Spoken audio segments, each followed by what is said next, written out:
नमस्कार, मी डॉक्टर योगेश अनाप, radiation cancer तज्ज्ञ आणि medical director, Kolhapur cancer centre.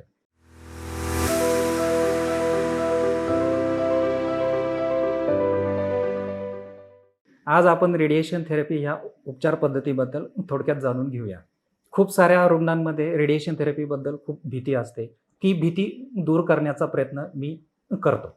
कॅन्सरच्या ट्रीटमेंटमध्ये 3 प्रमुख उपचार पद्धती आहेत. ऑपरेशन, ज्याला आपण सर्जरी बोलतो, रेडिएशन थेरपी आणि किमोथेरपी. ह्या 3 उपचार पद्धती पूर्णपणे वेगळ्या आहेत. ऑपरेशन म्हणजे सर्जरी म्हणजे आपण ती कॅन्सरची गाठ ऑपरेशन करून काढतो आणि आजूबाजूचे जे काही लिम्फ नोड असतात, अवधान असतात, ज्याच्यामध्ये आजार पसरण्याची शक्यता असते, ते ऑपरेशन करून आपण काढतो, जेणेकरून तो ऑपरेशन पूर्णपणे होतं.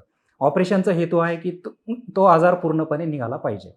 नंतर पुढची उपचार पद्धती म्हणजे किमोथेरपी, जे आपण सलाईनमधून काही इंजेक्शन देतो रक्तामधून आणि मग ते रक्तामध्ये जाऊन जिथे कॅन्सर पेशी आहेत, त्या कॅन्सर पेशींना मारतात. रेडिएशन थेरपी म्हणजे हाय पॉवर एक्स-रे असतात, जे आपण बरोबर ज्या ठिकाणी रेडिएशन थेरपी द्यायचं आहे, त्या ठिकाणी आपण ते केंद्रित करतो, फोकस करतो, तिथे टार्गेट करतो आणि त्या कॅन्सरच्या पेशी मारल्या जातात. कॅन्सर जर सुरुवातीच्या टप्प्यात असेल, तर तो पूर्णपणे बरं होण्याची शक्यता वाढते.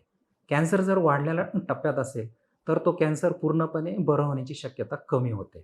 तर सुरुवातीच्या टप्प्यामध्ये जेव्हा कॅन्सर असतात, तेव्हा आपण तिथे लोकल थेरपी देतो. लोकल थेरपी म्हणजे काय, की उदाहरणार्थ की गालाचा कॅन्सर आहे, तर गालाची आपण ट्रीटमेंट करणार. एक तर तिथे ऑपरेशन करू शकतो किंवा रेडिएशन थेरपी देऊ शकतो आणि जर आजार वाढलेला टप्प्यात असेल, तर तो आजार परत न येण्यासाठी आपल्याला किमोथेरपीचा पण अवलंब करायला लागतो. म्हणजे आजार जर वाढलेला टप्प्यात असेल, तर आपल्याला रेडिएशन थेरपी, किमोथेरपी आणि सर्जरी ह्या तिन्ही उपचार पद्धतीचा अवलंब करायला लागतो. पण जर सुरुवातीच्या टप्प्यात जर आजार असेल, तर एक सिंगल मॉडॅलिटीनी तो आयदर रेडिएशन थेरपी किंवा सर्जरीने तो बरं होण्याची शक्यता वाढते.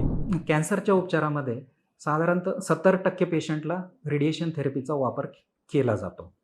मग तो रेडिएशन थेरपीचा वापर तो पूर्णपणे बरं करण्याच्या दृष्टीने केला जातो, ज्याला क्युरेटिव्ह रेडिएशन थेरपी बोलतात किंवा रेडिएशन थेरपी आजार परत न येण्याच्या दृष्टीने पण आपण देऊ शकतो, ज्याला ॲडज्युव्हंट रेडिएशन थेरपी आपण बोलतो. पॅलिएटिव्ह रेडिएशन थेरपी म्हणजे आजार वाढलेल्या टप्प्यामध्ये आहे, तो पूर्णपणे बरा होऊ शकत नाही. फक्त त्या आजारामुळे होणारा त्रास कमी करण्यासाठी आपण जी रेडिएशन थेरपी देतो, त्याला पॅलिएटिव्ह रेडिएशन थेरपी बोलतात.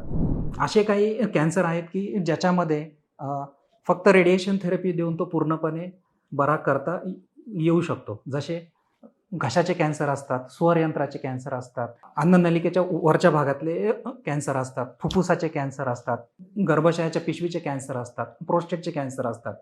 ह्या साऱ्या अवयवांच्या कॅन्सरमध्ये फक्त रेडिएशन थेरपी देऊन तो पूर्णपणे बरा होण्याची शक्यता असते. असे काही कॅन्सर आहेत की ज्याच्यामध्ये सुरुवातीला आपल्याला ऑपरेशन करणं आवश्यक आहे. जसं की तोंडाचे कॅन्सर, स्तनाचे कॅन्सर, पोटाचे कॅन्सर, गर्भाशयाच्या पिशवीचे कॅन्सर.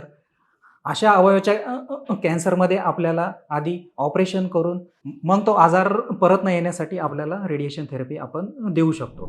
किंवा अजून एक प्रकार आहे, ज्याला प्रॉफिलॅक्टिक रेडिएशन थेरपी बोलतात, ज्याच्यामध्ये अशा काही प्रकारचे कॅन्सर आहेत, जसे रक्ताचे कॅन्सर, ब्लड कॅन्सर किंवा फुफ्फुसाचे काही विशिष्ट पद्धतीचे कॅन्सर आहेत, ज्याला स्मॉल सेल लंग कॅन्सर बोलतात. ह्या दोन्ही कॅन्सरमध्ये मेंदूमध्ये आजार पसरण्याची शक्यता खूप दाट असते आणि तो आजार मेंदूमध्ये पसरण्याच्या आधीच ह्या पेशंटला आपण जर मेंदूला रेडिएशन दिलं, तर मेंदूमध्ये आजार पसरण्याची शक्यता कमी होते. अशा रेडिएशन थेरपीला प्रॉफिलॅक्टिक रेडिएशन थेरपी बोलतात. आणि पॅलिएटिव्ह रेडिएशन थेरपी म्हणजे आजार जेव्हा वाढलेल्या टप्प्यात असतो, उदाहरणार्थ हा आजार स्तनाचा आजार आहे आणि तो हाडांमध्ये पसरलेला आहे आणि त्या हाडांमध्ये पसरलेल्या आजारामुळे पेशंटला असह्य वेदना होतात किंवा फ्रॅक्चर होण्याची रिस्क असते. अशा स्थितीमध्ये आपण त्या हाडाला जर आपण पॅलिएटिव्ह रेडिएशन थेरपी दिलं, तर ती फ्रॅक्चर होण्याची रिस्क कमी येते आणि त्या पेशंटच्या वेदना पण आपल्याला कमी करता येतात. ऑपरेशन करण्याच्या आधीसुद्धा आपण रेडिएशन थेरपी देऊ शकतो. उदाहरणार्थ काही अन्ननलिकेचे कॅन्सर असतात, संडासच्या भागातले, ज्याला सीए रेक्टम आपण बोलतो. ह्या आजारांमध्ये आपण सुरुवातीला रेडिएशन थेरपी दिल्यानंतर, ऑपरेशन केल्यानंतर आजार बरं होण्याची शक्यता वाढते.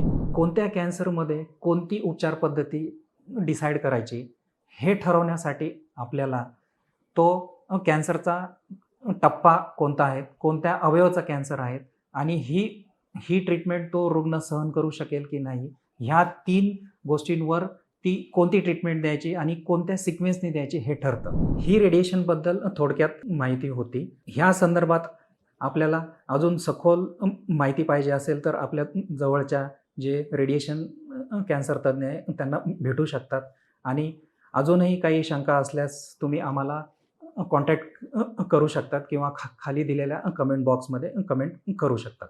धन्यवाद.